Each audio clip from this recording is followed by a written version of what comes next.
Welcome back, everybody. Today we're going to be changing the batteries in your 2015 to 2017 Mustang key fob. These key fobs actually have two batteries inside. They are the CR 2025. This one's called the ECR 2025, but you want to look for 2025. That goes with these key fobs. So the first step is to remove the back plate. There's a little tab right here you push down. That will allow you to separate it.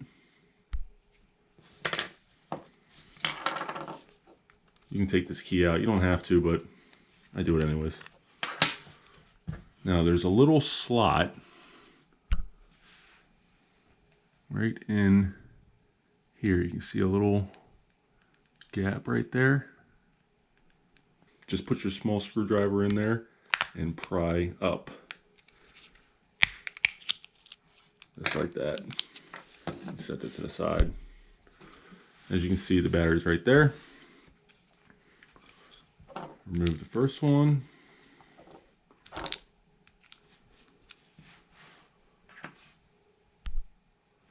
And the second one is actually underneath of this little piece of paper. Now notice the orientation of the bottom one. The bottom one has the plus symbol up. The first battery I took out, the plus sign was down.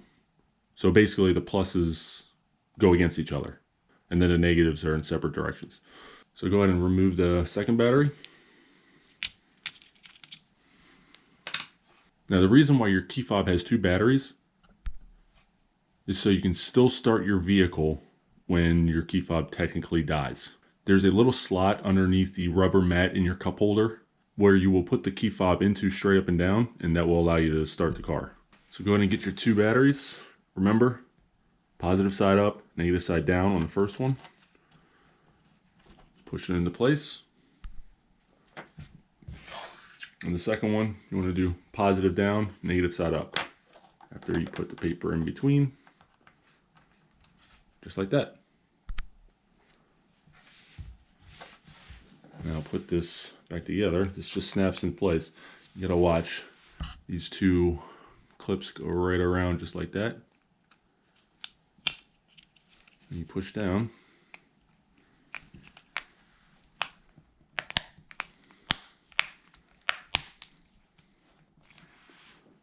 Oh, one of my clips broke, but that's okay. It'll still hold. Just like that. Put your key back in this direction. There's a little clip right there that holds it into place. Put your backing back on, bottom side first. Snap it together, and you're done. Thanks for watching. Remember to like, subscribe, and hit that notification bell for more how-to videos.